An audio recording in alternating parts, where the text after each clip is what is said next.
So మీ అందరికీ తెలుసు 2వ తారీఖు నాడు భారీ బహిరంగ సభ అంటాం జనరల్గా పార్టీల తరఫు అయితే. ఇవాళ భారీ బీసీ రాజకీయ యుద్ధ బేరీ జరగబోతుంది ఈ మైదానంలో. అంటే దాదాపు వరంగల్లో ఉండే బీసీ కులాలన్నీ ఒక్కచోట చేరబోతున్నాయి. మేమందరం ఐక్యమైన తెలియజేయడానికి ఆవాజ్ దో హమ్ ఏక్ హే అన్నట్టు. మొన్నటి వరకు మమ్మల్ని ఊసరికాయ మూటల్లాగా అనుకున్నారు. ఊసరికాయ మూటలు ఇప్పుడుతోనే పక్క పక్కన పోతుంది అనుకున్నాడు. ఈ వేదికే నిదర్శనం అన్ని కులాలు ఐక్యమై. ఇదే కాకుండా మా బ్రదర్స్ అందరు ఇంకా మండలాల గ్రామాలల్లో ప్రచారంలో ఉన్నారు. ప్రజల రెస్పాన్స్ చూస్తే మండలాలకు పోయినా గ్రామాలకు పోయినా మేము కూడా ఎక్స్పెక్ట్ చేయాలి అంత బాగా రెస్పాన్స్ వస్తుంది. మేము 3-4 మండల ప్రెస్ మీట్లకు వెళ్ళినాం. మొదటిసారి అన్ని పార్టీలో ఉన్న బీసీ నాయకులు ఒక వేదిక మీదకి వచ్చి ఇవాళ మన మీటింగు, మన బీసీ మీటింగు మనం సక్సెస్ చేసుకోవాలన్న ఉద్దేశంతో ఇవాళ నాకు ఫోన్లు జనగాంకి వెళ్ళి వచ్చినాయి, ఆలేరుకి వెళ్ళి వచ్చినాయి, భువనగిరికి వెళ్ళి అన్న మేము బస్సులు పెట్టుకొని వస్తున్నాం ఈ సభకు అని. అంటే ఈ సభ అనేది తెలంగాణ చరిత్రలో బీసీలందరూ ఐక్యమని చెప్పడానికి ఇది ఆరంభ సభ. ఇలాంటి సభలు ప్రతి జిల్లాలో పెద్ద ఎత్తున జరుగుతాయి. ఆఖరి లాస్ట్ జిమ్ఖానా గ్రౌండ్స్లో దాదాపు 10-15 లక్షల మందితో మేము బీసీలం అందరం ఐక్యమైతే ఎలా ఉంటుందో తెలియజేయడానికి.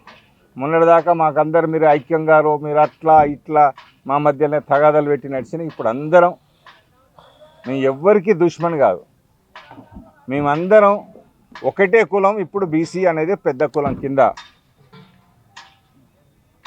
తెలియజేయడానికి. అసలు బీసీలందరూ ఒకటైతే ఎట్లుంటుంది? మేము మొన్నటిదాకా ఓ లెక్క, ఎందుకంటే మా ఓట్లైనాయి, సీట్లు మీ అయినాయి. ఇప్పుడు ఓట్లు మాయే, సీట్లు మాయే కాబోతుంది అని తెలియజేయడానికి ఈ సభ. ఈ సభ ద్వారా కూడా 4-5 గట్టి డిమాండ్లు చెప్తున్నాం. ఒకటి, కామారెడ్డి డిక్లరేషన్ మీరు ఏదైతే చేశారో 42%, అది తక్షణమే అమల్లోకి రావాలి. మీరు మళ్ళా స్లాబ్ అని, సుప్రీంకోర్టు అడ్డం పడ్డదని, ఈ కోర్టు అడ్డం పడ్డదని, ఆ కోర్టు అడ్డం పడ్డదని, ఆ ఎవ్వ అడ్డం పడ్డా దాన్ని ఎత్తే బాధ్యత మీది. ఇది స్థానిక సంస్థలతోనే ఆగిపోవద్దు. రాబోయే రోజుల్లో అసెంబ్లీ పార్లమెంట్లో కూడా బీసీలకు రిజర్వేషన్ వచ్చినప్పుడే బీసీలందరికీ న్యాయం జరుగుతుందని మేము అనుకుంటున్నాం. కాబట్టికనే మా మొదటి డిమాండ్ మాత్రం 42% తక్షణమే చేయాలని. రెండో డిమాండ్, ఈడబ్ల్యూఎస్ జీవో తీసుకొచ్చి 6% ఉన్న మీరు 10% ఎత్తుకపోతున్నారని అందరికీ తెలుసు. మీ దాంట్లో 6.5 6.9 ఉంది. దాంట్లో పేదోళ్ళు ఎంతమందిరో మీకు తెలుసు. ప్రాక్టికల్గా తీస్తే దాంట్లో ఎన్ని అన్యాయాలు జరిగినో మీకు తెలుసు. మాకు బీసీ సర్టిఫికేట్ ఇవ్వాలంటే 2 లక్షలు పరిమితం పెట్టిళ్ళు, మీకు మాత్రం 8 లక్షలు. ఇది ఎక్కడ న్యాయం? వీటన్నిటికీ ఫుల్ స్టాప్ పెట్టాలంటే ఈ సభను చూసిన తర్వాత ఈ జీవోలన్నీ మీరు మార్చుకోవాల్సి వస్తుంది. దీంతో పాటు బీసీల కూడా రక్షణ కోసం అట్రాసిటీ చట్టం కూడా తీసుకొచ్చే బాధ్యత కూడా గవర్నమెంట్ తీసుకోవాలి. మీరు అందరి బిల్స్ క్లియర్ చేస్తారు, కానీ మా బీసీ పిల్లగాళ్ళ రీఎంబర్స్మెంట్ క్లియర్ చేయట్లేదు. అది కూడా చాలా ముఖ్యమైనది. మాకు చదువుకోవడానికి అడ్డం పడుతున్నాయి. ఇలా రీఎంబర్స్మెంట్స్ ప్రాపర్గా జరగాలి అంటే తక్షణమే రీఎంబర్స్మెంట్ రిలీజ్ చేయడానికి కూడా ఈ సభ ద్వారా మేము ఉన్న గవర్నమెంట్ను డిమాండ్ చేస్తాం. మీరు కాంక మా డిమాండ్లు మీరు ఒప్పుకోకపోతే రాబోయేది మాత్రం యుద్ధమే. ఇప్పుడు మేము మర్యాదగా అందరం ఒక చోట జరిగి కలిసి ఇది మా లెక్క, మొన్నటి గారికి వేరే లెక్కుండే, ఇప్పటికెళ్ళైతే అందరం ఒకటైనాం. బాస్ ఇదంతా తెలుసుకొని మీరు తక్షణమే ఇవన్నీ రిలీజ్ చేయడానికి ప్రయత్నం చేయండి. మా చేతి కుల వృత్తి పరిశ్రమలకు కూడా ఎంకరేజ్మెంట్ చేయడానికి కూడా కొత్త జీవోలు, ఎందుకంటే సగం శాతం ఉన్న పబ్లిక్ ఇవాళ 2 కోట్ల జనాభా ఉన్న బీసీలకు మీరు ప్రవేశపెట్టే స్కీములు ఏంటి? మీరు అందరికీ తెలుసు, మాకు కాస్త కూస్తో బీసీ లోన్లు ఉండే, అవి కూడా మూసిపోయి చాలా రోజులు అవుతాయి. పేరుకే మాకు కార్పొరేషన్లని ఇస్తారు, తలా ఒక కార్పొరేషన్ ఈ ప్రతి కులానికి. అట్ లాస్ట్కి వచ్చేది ఆ కార్పొరేషన్లో ఏ బడ్జెట్ ఉండేది మీకు తెలుసు, మాకు తెలుసు. బీసీ పేదలకు కూడా గవర్నమెంట్ భూములు, ఎక్కడైతే ఉపాధి లేకుండా ఇబ్బంది పడుతున్న పేదలకు కూడా భూములు పంచే విధంగా డిమాండ్ చేయబోతున్నాం. ఇదే కాకుండా ఈ విజయబేరి యుద్ధబేరితో ఇది విజయబేరిగా మారబోతుంది. ఈ స్పందన చూసినాక మేము 1,00,000 మంది వస్తారనుకున్నాం, కానీ మా చేతిలో లేదు. ఇది నేను గవర్నమెంట్ రిక్వెస్ట్ చేస్తున్నా, పోలీస్ డిపార్ట్మెంట్ రిక్వెస్ట్ చేస్తున్నా. ఇవాళ బీసీలో పెద్ద ఎత్తున తరలి వస్తున్నారు. దానికి కావాల్సిన arrangement, traffic arrangement, police security arrangement చేయవలసిందిగా కోరుతున్నాను. ఎందుకంటే మేము అనుకున్న అంచనాకు చాలా పెద్ద రాబోతుంది కాబట్టి కాస్త దానికి కావాల్సిన తీరుగా అరేంజ్మెంట్స్ అన్నీ చేస్తారని ఆశిస్తూ ఈ ప్రెస్ మీట్లో మా పెద్దన్న ముదిరాజ్ అన్న కూడా 2 నిమిషాలు మాట్లాడవలసిందిగా కోరుచున్నాను. ఈ సభకు ముఖ్య అతిథులుగా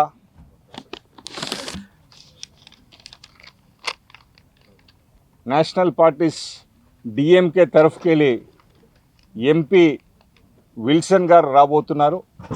అంటే ఈ సభ ఒక తెలంగాణకే కాదు, యావత్ భారతదేశంలో కూడా ఓ విప్లవం తీసుకురాబోతుంది. బీసీలందరూ ఏకమవుతున్నారని తెలియజేయడానికి సభ కాబట్టికే భారతదేశంలో ఉన్న రాజకీయ పార్టీలు, బీసీ రాజకీయ పార్టీలకు సంబంధించిన ఒకటి విల్సన్ గారు రాబోతున్నారు, ఆర్జేడీకి వెళ్ళి మీసా యాదవ్ రాబోతున్నారు, లాలూ ప్రసాద్ గారు కూతురు. తర్వాత సమాజ్వాదీ పార్టీకి వెళ్ళి ఎంపీ ధర్మేందర్ యాదవ్ గారు కూడా రాబోతున్నారు. వీరితో పాటు మనందరికీ తెలుసు, ఉమ్మడి రాష్ట్రంలో కావచ్చు, తెలంగాణ కావచ్చు, బీసీ ఉద్యమాలంటే ఆర్ కృష్ణయ్య గారని ముద్దుగా బీసీ ఆర్ కృష్ణయ్య అని పిలుచుకుంటాం. సో ఆర్ కృష్ణయ్య గారు కూడా రాబోతున్నారు. వీరందరితో పాటు తెలంగాణ సుమన్ గౌడ్ కూడా, సినిమా యాక్టర్ సుమన్ గౌడ్ కూడా రాబోతున్నారు. వీరందరితో పాటు ఈ సభను మనందరికీ తెలుసు, ఇప్పుడు బీసీ అనుడితోనే ఎవరి పేరు వినబడుతుందని. ఎమ్మెల్సీ, గ్రాడ్యుయేట్ ఎమ్మెల్సీ తీర్మాన్ మందన్న కూడా ఈ సభకు ముఖ్యం. వారి బాణి వాణి వారి ప్రాణమే ఇవాళ బీసీల గురించి అని వారు కూడా ఈ సభల ముఖ్య పాత్ర పోషిస్తారు. అండ్ మెయిన్ స్పీకర్ కూడా తను అవుతారు.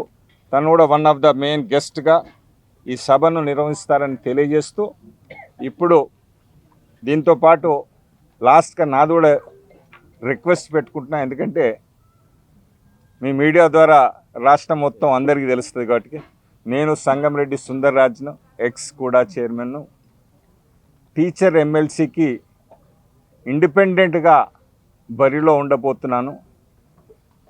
మీ ద్వారా మా ఉపాధ్యాయ మిత్రులందరికీ రిక్వెస్ట్ చేస్తున్నా, మా అక్కలు చెల్లెళ్ళకి అందరికీ నాకు ఒక అవకాశం ఇవ్వండి. టీచర్ల సమస్యలు తీర్చడానికి మీ గొంతుకగా కౌన్సిల్లో ఉండి మీ సమస్యలకు పరిష్కారం తీసుకురావడానికి నా ఎత్తు ప్రయత్నం చేస్తా. మీ అందరి వాడిగా, 32 ఏళ్ళు ఎడ్యుకేషన్లో ఉన్నవాడిగా, కూడా చైర్మన్ అనుభవంతో చెప్తున్నా 100% మీ సమస్యలన్నీ తీర్చడానికి ప్రయత్నం చేస్తా. మీరు రాబోయే ఎలక్షన్స్ టీచర్స్ ఎమ్మెల్సీలో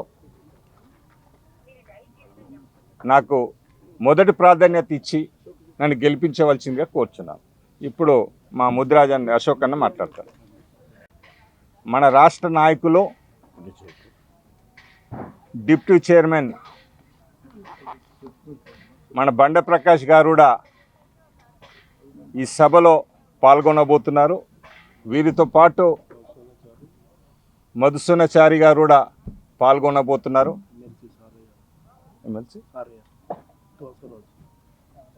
కాంగ్రెస్కి వెళ్ళి ఎమ్మెల్సీ సారన్న కూడా పాల్గొనబోతున్నారు. ఈ వేదిక బీసీలందరూ ఐక్యమని ఇవాళ పార్టీలను పక్కన పెట్టి అందరూ మన బీసీ సభకు హాజరు కాబోతున్నారు. మొన్నటి వరకు ఓసీలనే చూసిన వాళ్ళ సభలు అన్ని పార్టీలు అందరూ ఒక వేదిక మీద కలుస్తారు. కానీ ఈ మన సభ మాత్రం ఈరోజు బీసీ నాయకులందరూ పార్టీల ఎజెండాలన్నీ పక్కన పెట్టి బీసీలందరం ఐక్యమని తెలియజేయడానికి అందరూ పాల్గొన్నారు. ఇంకా ఒకరిద్దరి పేర్లు ఏమైనా మిస్ అయినా ఎమ్మెల్యేలు ఎమ్మెల్సీలు రావాలనుకున్నా ఇదే మా ఇన్విటేషన్. మీరందరూ వచ్చి ఆల్ పార్టీస్ బీజేపీ కావచ్చు, బీఆర్ఎస్ కావచ్చు, సిపిహెచ్ కావచ్చు, సిపిఎం కావచ్చు, అందరు బీసీ నాయకులకు అందరినీ రిక్వెస్ట్ చేస్తున్నాం. ఇది మన సభ, మనం విజయవంతం చేసుకోవాల్సిన అవసరం ఉన్నది. కాబట్టి అందరూ రావాల్సిందిగా కోర్చు. ఇప్పుడు మా అశోక్ అన్న మాట్లాడతారు. ఫిబ్రవరి 2వ తారీఖు నాడు జరిగే బీసీ రాజకీయ యుద్ధ బేరీ దానిని విజయవంతం చేయాల్సిందిగా బీసీ బంధువులందరికీ కూడా ముందుగా విజ్ఞప్తి చేస్తున్నాను. ఓరుగల్లు గడ్డ అంటేనే పోరాటాల అడ్డా. మరి అలాంటి అడ్డా నుంచి మరి ఈరోజు బీసీ రాజకీయ యుద్ధ బేరీ మొదలైంది. మరి ఓరుగల్లులో ఏది మొదలైనా అది ఫలితాన్ని అందే వరకు కూడా పోరాడతాం. ఫలితాన్ని అందుకుంటామని పలు సందర్భాల్లో ఎన్నో పోరాటాలు తెలియజేసినాయి. మరి ఈ యొక్క సభ ఇంతకుముందే మా సుందరరావు యాదవ్ అని చెప్పినట్టు కని విని ఎరగని రీతిలో నా భూతో నా భవిష్యత్తు అంటే బీసీలు అంటే ఏదో రౌండ్ టేబుల్ సమావేశాలు పెట్టుకుంటారు, లేకపోతే ప్రెస్ మీట్లు పెట్టుకుంటారు, ఏదో సంఘాలు చానున్నాయి. వీళ్ళు ఏం చేస్తారనేది కొన్ని వర్గాలకు ఒక ఆచరణ ఉండేది. కానీ కాదు బిడ్డ, మేము కూడా లక్షలాది మందితో బీసీ సంఘాలన్నీ కూడా ఒక్క తాటిపైకి వచ్చి ఈరోజు రేపు సభలో పాల్గొనబోతున్నాయి. ఈ సభనే వారికి మరి దాదాపుగా ఈ సభ ద్వారా మా యొక్క ఐక్యత రాబోయే రోజుల లోపల బీసీలకు రావాల్సిన అన్ని రాజకీయ పార్టీల నుంచి వాటా అది ఒక్కటే కాదు. ఇప్పుడు ఇంతకుముందు మా సుందరరావు యాదవ్ అని చెప్పినట్టు అన్ని రాజకీయ పార్టీలు కూడా బీసీలు మోసం చేస్తూనే ఉన్నాయి. 76 సంవత్సరాలు గడిచినప్పటికి కూడా, స్వాతంత్రం వచ్చినప్పుడు అన్ని రాజకీయ పార్టీలు బీసీలను ఒక ఓటు బ్యాంక్గా వాడుకోవడమే తప్ప ఏ రోజు కూడా బీసీల పట్ల రాజకీయ పార్టీలు ఏ రోజు కూడా న్యాయం చేసే దిశగా పరిగణించలేదు. కాబట్టి ఖచ్చితంగా ఈ యొక్క రాజకీయ యుద్ధ బేరీ మరి ఈరోజు ఆర్ట్స్ కాలేజీలో 2వ తారీఖు నాడు జరిగే యుద్ధ బేరీ ఒక ఇంతకుముందు చెప్పినట్టు విజయ బేరీ లాగానే రానున్న రోజుల్లో అంతటితోనే వరంగల్ సభతోనే ఆగిపోతుంది. అన్ని జిల్లాల్లో కూడా ఇట్లాంటి సభలు జరుగుతాయి. చివరికి హైదరాబాద్లో కూడా జింకానా గ్రౌండ్లో కూడా 10 లక్షల మందికి పైగా కూడా మా యొక్క యుద్ధ బేరీ ముగించి రానున్న రోజుల్లో అదే యుద్ధ బేరీని విజయ బేరీగా మార్చే దిశగా మరి యొక్క బీసీ రాజకీయ సదస్సు పనిచేస్తుందని చెప్పి కోరుకుంటున్నాం. అదేవిధంగా వరంగల్ జిల్లాలో మరి అత్యధిక జనాభా గల నా ముదిరాజు బంధువులందరికీ కూడా విజ్ఞప్తి చేసిన బీసీ బంధువులతో పాటు ఇప్పటికే మా ఉమ్మడి జిల్లాలో 6 జిల్లాల అధ్యక్షులు, 6 జిల్లాల మత్స్య శాఖ అధ్యక్షులు ఇప్పటికే గ్రామాన తిరిగి ఈ యొక్క ప్రచారం చేస్తూ ఉన్నారు. లక్షలాదిగా దాదాపుగా 25,000 మంది పైన కూడా ముదిరాజు ఈ సభలో పాల్గొనబోతున్నారని తెలియజేస్తున్నారు. బీసీ సర్కార్ అనేది తెలియజేయడానికి ఈ సభ జరగబోతుంది. ఇప్పుడు గౌడ సంఘం తరఫుకి వెళ్ళి మా యాదగిరి అన్న మాట్లాడతారు. యుద్ధ బేరీ బహిరంగ సభ ఫిబ్రవరి 2వ తారీఖు 2 గంటలకు ఈ యొక్క మైదానంలో తిన్మార్ మల్లన్న ఎమ్మెల్సీ ఆధ్వర్యంలో సభ కొనసాగుతుంది. దీనికి జిల్లాలో ఉన్నటువంటి వివిధ కుల సంఘాలు ఎవరి సంఘం వాళ్ళు వాహనాలు తీసుకొని ఎవరి సర్ది వాళ్ళు కట్టుకొని ఎవరి టవల్ వాళ్ళు వేసుకొని ఆల్రెడీ ఇప్పుడు ప్రచారంలో ఉన్నారు. గ్రామాలలో ఇప్పుడు నేను ఆల్రెడీ 3 గ్రామాలకు వెళ్ళేసిన, మళ్ళీ ప్రెస్ మీట్ ఉందంటే రావడం జరిగింది. స్వచ్ఛందంగా ఈ యుద్ధ పేరుకి కదిలి రావడానికి కార్మికులు, కర్షకులు, విద్యార్థులు, మేధావులు, కవులు, కళాకారులు, డాక్టర్లు, లాయర్లు, ఇంటలెక్చువల్స్ వేలాదిగా తరలి రావడానికి ఈ పాంప్లెంట్ పోవడమే, మీ మీటింగ్ పెట్టడమే, ఇది 76 సంవత్సరాల నుంచి వెళ్ళి మనం వెళ్తున్న ఈ పాలకులు. మరి ఇప్పటి వరకు ఒక బీసీ ముఖ్యమంత్రి లేకపోవడం మన దురదృష్టకరం. వాళ్ళకు జెండాలు మోసినాం, గద్దెలు కట్టినాం, వాళ్ళను అసెంబ్లీకి పంపించినాం. 3% ఉన్న రెడ్లు ఈ రాష్ట్రంలో 43 మంది శాసనసభ్యులు ఉంటారు. 1% ఉన్న వెలుమలు ఈ రాష్ట్రంలో 13 మంది శాసనసభ్యులు ఉంటారు. 1% లేని చౌదరులు ఈ రాష్ట్రంలో 4 శాసనసభ్యులు ఉంటారు. 60 సీట్లు 119లో 60 వాళ్ళకే పోతే, ఎస్సీ ఎస్టీలు 16, 19 వాళ్ళకి పోతే, ముస్లిం మైనార్టీలకు ముస్లింలకు 8 సీట్లు పోతే బీసీలకు వచ్చినాయి 10 నుంచి 14%. ఈ 14%తో చట్టసభలో మనకు రావాల్సిన నిధులు విధులు మేమెంతో మాకంతా ఎలా సాధ్యము? అందుకే ఓ బీసీ మేలుకో, నీ రాజ్యం మేలుకో, మేమెంతో మాకంతా రాజకీయ పార్టీలు కనుక మాకు టికెట్లు ఇవ్వకుంటే మీ సమాధానం కడతాం. ఉద్యమం ప్రారంభమైంది.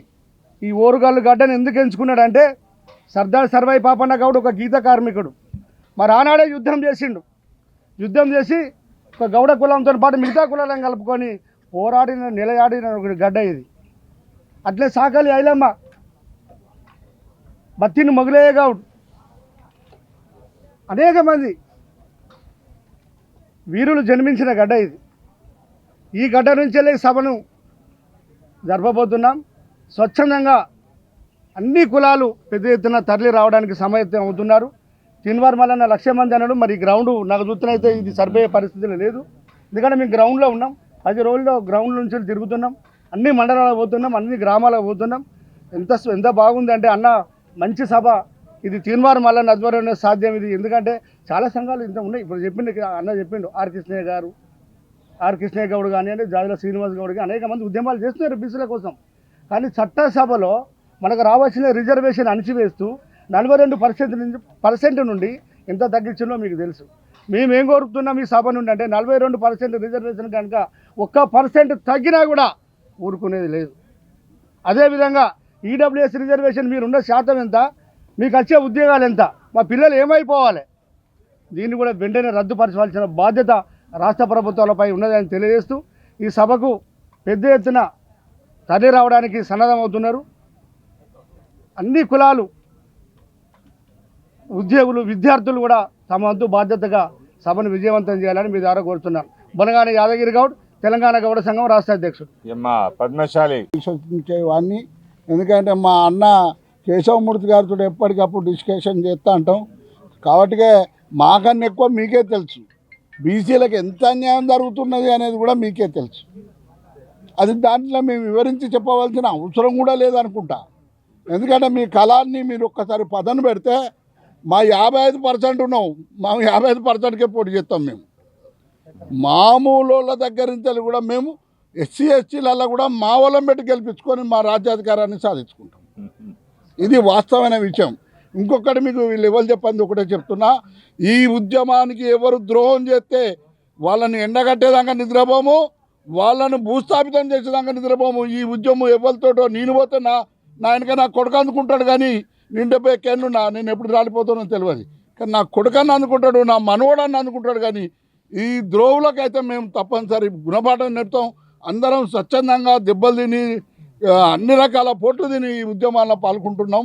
ఇది అంతమయ్యేది ఈ అగ్రవర్ణాలను తుదముట్టించేదాకా కూడా ఈ ఉద్యమం ఇట్టే కొనసాగుద్దని కూడా మీ అందరికీ మనవి చేస్తూ సెలవు తీసుకుంటున్నాను. హలో బీసీ, చలో hello BC, hello Warangal, hello BC. చాలు కదా, ఎందుకు ఎక్కువ బీసీల గురించి మాట్లాడాలి. ఏ పార్టీలో ఉన్నా ఇవాళ బీసీ గాలం ఎత్తుకునే సమయం వచ్చింది. మొన్నటిదాకా వాళ్ళు ఏం చెప్తే ఆ పార్టీల లైన్లో నడిచారు. ఇవాళ బీసీల లైన్లో కనుక పార్టీలు నడవకపోతే పార్టీలు మూసేసుకోవాల్సి వస్తుంది. ఇవాళ ఆడ ఉన్నదంతా సభ్యత్వం అంతా మాదే కదా భయ్. ఆడ సభ్యత్వం అంతా ఇటు వచ్చింది అనుకో, ఏ పార్టీలు ఉంటాయి చెప్పు? బీసీలు లేకుండా పార్టీలు నడపగలుగుతారా? ఒక్కసారి ఆలోచించుకోవాలి. పార్టీలు నడిపేవాళ్ళు ఇవాళ మమ్మల్ని కథలు చెప్పి మీరు రాష్ట్ర నాయకులు అవుతారు కావచ్చు, కానీ నిజంగా ఆలోచిస్తే మా సభ్యత్వం లేకుండా వాళ్ళ సభ్యత్వంతో ఏ పార్టీ అయినా నడిచే అవకాశం ఉందా? ఇవాళ మా తీర్మాల మల్లన్న మీ ఓట్లు మాకు అద్దంటారు, మా ఓట్లు మీకు అద్దని మీరు అనగలుగుతారా? అనడమే కాదు, మా సభ్యులు లేకుండా మేము పార్టీలు నడుపుతామని అనగలుగుతారా? ఇవాళ ఎవరు వచ్చినా ఇవాళ బీసీ నినాదం ఎత్తుకోవాల్సిందే. బీసీలకు జరిగిన అన్యాయం గురించి ఇవాళ మాట్లాడవలసిందే. 77 ఏళ్ళు 78 ఏళ్ళు స్వతంత్రం వచ్చి కూడా ఇవాళ బీసీలకు న్యాయం జరగలేదని ప్రతి ఒక్కరికి తెలుసు. ఎందుకండి ప్రపంచంలో ఏదైనా ఒక్క దేశం ఉన్నదా కులగణం చేయనిది? అదొకటే ఒకటి భారతదేశం.